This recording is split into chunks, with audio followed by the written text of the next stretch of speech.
তিনি গোটা সিলেটে বিভিন্ন জায়গায় সবার কাছে দোয়া চাচ্ছেন।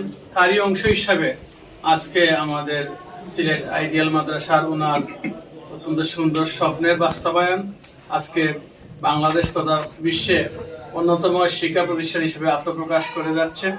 সেই হিসাবে আজকে সকালে উনি এসে আমাদের খোঁজখবর নিয়েছেন, হোস্টেল দেখেছেন এবং মাদ্রাসা এবং হোস্টেলের 2026 সালের পরিকল্পনার অংশ হিসাবে অনেকগুলো পরামর্শ দিয়েছেন।